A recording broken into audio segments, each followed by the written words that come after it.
একটা দেশের সবকিছু যখন নতুন করে ভাবার দরকার হয়ে পড়ে তখন কি করা উচিত?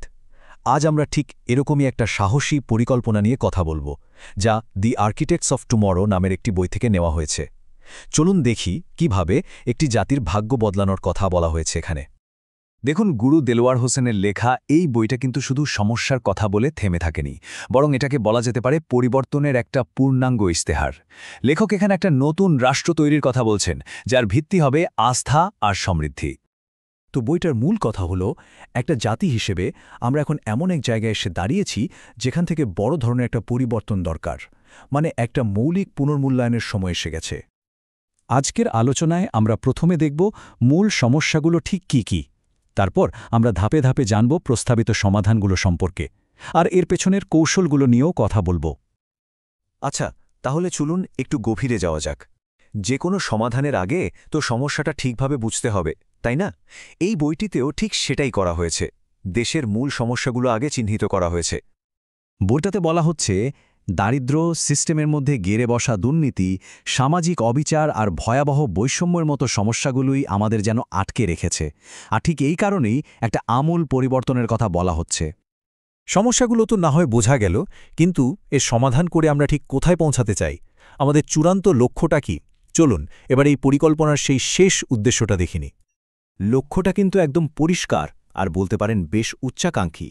আর সেটা হলো এই দেশকে স্থিতিশীলতা আর অগ্রগতির এমন এক উদাহরণ হিসেবে গড়ে তোলা, যা দেখে অন্যরাও শিখবে। আর এই স্বপ্নের কথাই যখন হচ্ছে, তখন জাপান, ফিনল্যান্ড আর সিঙ্গাপুরের মতো দেশগুলোকে মডেল হিসাবে তুলে ধরা হয়েছে। মজার ব্যাপার হলো, এই দেশগুলো কিন্তু একসময় আমাদের মতোই নানা সমস্যায় জর্জরিত ছিল, কিন্তু দেখুন, সঠিক পরিকল্পনা দিয়ে তারা ঠিকই ঘুরে দাঁড়িয়েছে। এখন আসা যাক সবচেয়ে ইন্টারেস্টিং পার্টে। এত বড় একটা পরিবর্তন, এটা আসলে কিভাবে সম্ভব হবে? এর পেছনের মূল চালিকা শক্তি বা কৌশলটা ঠিক কি? এই উদ্যোগটার নাম দেওয়া হয়েছে দফা ৪।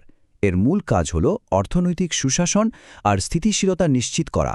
বলতে পারেন এটাই পুরো পরিকল্পনার ইঞ্জিন। এই পুরো সিস্টেমটার কেন্দ্রে কিন্তু একটা দারুণ জিনিস আছে, আর সেটা হলো ব্যবসা করার সহজতা সুযোগ বা is of doing business index. মানে একটা দেশে ব্যবসা শুরু করা বা চালানো কতটা সহজ, এটা তারই একটা আন্তর্জাতিক মাপকাঠি। আর পুরো পরিকল্পনাটাই এই র্যাঙ্কিংয়ের উন্নতির সাথে সরাসরি জড়িত। চলুন এবার দফা ৪ পরিকল্পনার সবচেয়ে চমকপ্রদ আর একেবারে অন্যরকম অংশটা নিয়ে কথা বলি। এই জায়গাটা কিন্তু আসলেই অসাধারণ। এখানে বলা হয়েছে, যদি ব্যবসার পরিবেশ উন্নত করে ব্যবসা করার সহজতার র্যাঙ্কিংয়ে দেশ সেরা ৩০-এর মধ্যে চলে আসে, তাহলে দেশের সমস্ত সরকারি কর্মকর্তা-কর্মচারীর বেতন আর ভাতা দ্বিগুণ হয়ে যাবে। আর যদি সেরা ২০-এর মধ্যে আসতে পারে, তাহলে বেতন হবে ৩ গুণ। একবার ভাবা যায় ব্যাপারটা? এটা কিন্তু খুবই গুরুত্বপূর্ণ একটা প্রশ্ন। লক্ষ্য পূরণ হলে তো বিশাল পুরস্কার, কিন্তু যদি তা না হয়, তখন কি হবে? আর এখানেই আসছে এই পরিকল্পনার সবচেয়ে সাহসী আর হয়তো সবচেয়ে বিতর্কিত দিকটা। প্রস্তাবে বলা হচ্ছে, সরকার যদি ব্যবসার পরিবেশ উন্নত করতে না পারে, মানে র্যাঙ্কিং যদি না এগোয়, তাহলে দেশের ব্যবসায়ীরা ট্যাক্স এবং ভ্যাট দেওয়া বন্ধ করে দেবে। তবে হ্যাঁ, শুধু এই বড় ঝুঁকি আর পুরস্কারের সিস্টেমের ওপর ভরসা করে থাকলে তো চলবে না। এর পাশাপাশি এই পরিকল্পনায় কিছু খুব জরুরি ফাউন্ডেশনাল বা মৌলিক নীতি পরিবর্তনের কথাও বলা হয়েছে। এই ৬টা হলো সেই সাপোর্টিং পিলার, যা পুরো পরিকল্পনাকে সফল করতে সাহায্য করবে। এর মধ্যে যেমন রাস্তাঘাট বন্দরের মতো অবকাঠামো উন্নয়ন আছে, তেমনি বিনিয়োগের জন্য একটা স্থিতিশীল রাজনৈতিক পরিবেশ নিশ্চিত করার মতো জরুরি বিষয়গুলোও রয়েছে। চলুন এতক্ষণের আলোচনা থেকে এই বিশাল পরিকল্পনার মূল বিষয়গুলো এক জায়গায় নিয়ে আসি, মানে পুরো বিষয়টার একটা সারসংক্ষেপ করা যাক। তাহলে আমরা কি দেখলাম? পুরো প্রস্তাবটা আসলে ৪টা মূল স্তম্ভের উপর দাঁড়িয়ে আছে।